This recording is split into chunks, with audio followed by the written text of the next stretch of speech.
MSI 하면 좋은 성능은 물론 가격 경쟁력까지 갖춘 게이밍 노트북 라인업을 떠올리곤 하는데, 오늘 리뷰해볼 노트북도 바로 그런 제품입니다.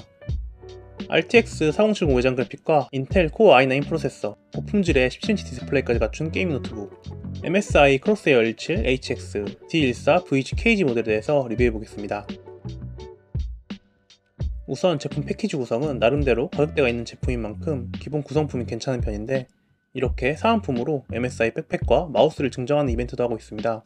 전체적인 패키지 구성은 고가의 MSI 게이밍 노트북에서 볼 수 있는 구성으로 이루어져 있습니다.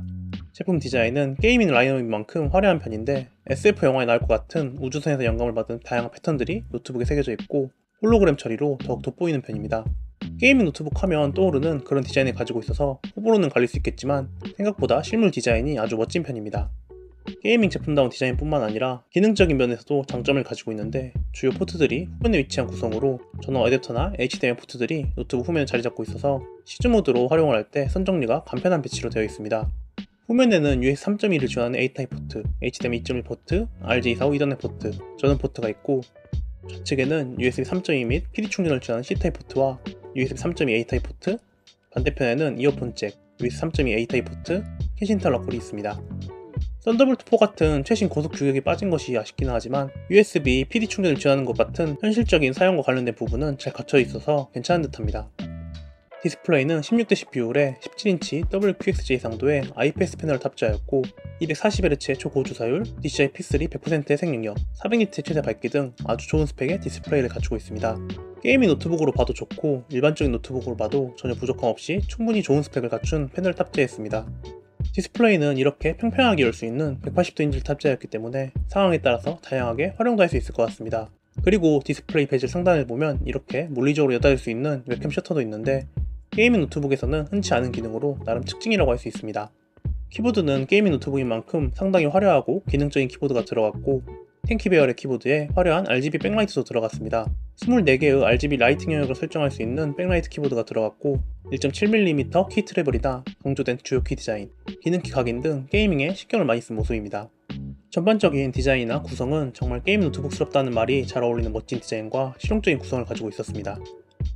다음으로는 이 제품의 스펙에 대해서 간단하게 확인해보면, CPU는 인텔의 코어 i9 14900HX 14코어 32스레드의 고성능 프로세서를 탑재하였고, 그래픽도 엔비디아 RTX 4070 140W의 외장 그래픽을 탑재하였습니다. 램도 교체가 가능한 DDR5 32GB 듀얼 채널 메모리를 탑재하여 전반적으로 게이밍에 있어서는 부족함이 없습니다.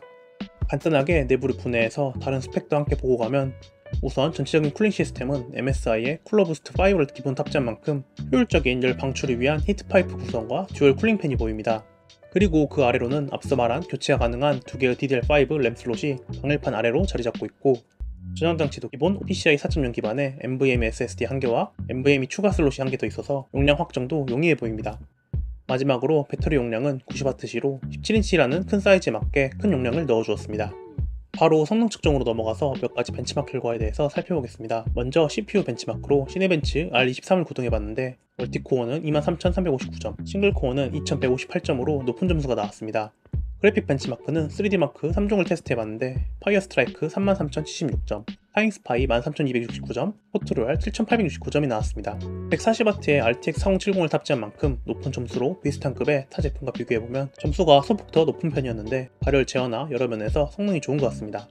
발열과 소음 테스트도 이어서 진행해봤는데, 발열 제어가 상당히 괜찮은 편이었고, 대기 상태에서도 전반적으로 무난한 수준을 보여줬으며, 홀로드 상태에서도 프로세서가 위치한 중앙 부분만 최대 40도씨 초반 정도로 아주 안정적인 온도를 보여줬습니다.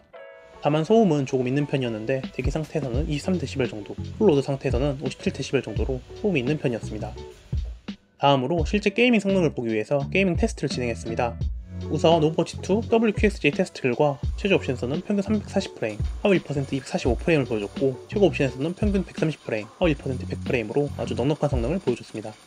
최고 옵션에서는 해상도가 높기 때문에 140프레임 아래로 나오긴 했지만, 옵션 타협등을 하면 240Hz 디스플레이를 충분히 즐길 수 있는 성능을 보여줄 수 있습니다. 배틀그라운드도 테스트해봤는데, 최저 옵션에서는 평균 215프레임, 하위 1% 115프레임을 보여줬고, 최고 옵션에서는 평균 130프레임, 하위 1% 90프레임으로 넉넉한 성능을 보여줬습니다. 3 울트라 국민 옵션에서는 평균 200프레임, 하위 1% 110프레임으로 쾌적한 플레이를 보여줬는데, 5 울트라 옵션 기준으로도 평균 130프레임 정도면 충분히 부드러운 플레이가 가능해서 배그용으로도 손색이 없는 모습이었습니다. 사이버펑크 2077 벤치마크와 플레이 테스트도 진행해봤습니다. 과거 옵션 및 DLSS 유무에 따른 벤치마크 결과는 다음과 같이 나왔고 해상도를 고려하면 나름 괜찮은 프레임이 나온 편입니다.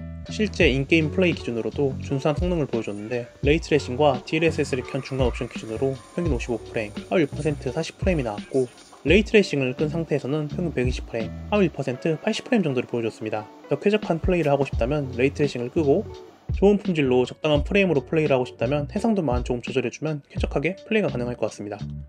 마지막으로 지난번 출시한 호요버스의 신작 젤레스 존체로 PC 버전도 간단하게 플레이를 해봤는데요. 요구사항 자체가 꽤 높은 편이라 프레임 테스트를 위해서 WQSG 해상도로 플레이를 해봤습니다. 최저 옵션에서는 평균 140프레임, 하위 45프레임이 나왔고 최고 옵션에서는 평균 115프레임, 하위 35프레임이 나왔습니다. 하위 1%프레임이 대체로 조금 낮게 나오는 편이지만 그래도 실제 플레이에는 큰 영향을 주지 않아서 고해상도로 쾌적한 플레이가 가능했습니다. 전반적인 게이밍 성능은 고성능 프로세서를 탑재한 만큼 QHD급 해상도에서도 부족함 없는 충분한 성능을 보여줬습니다.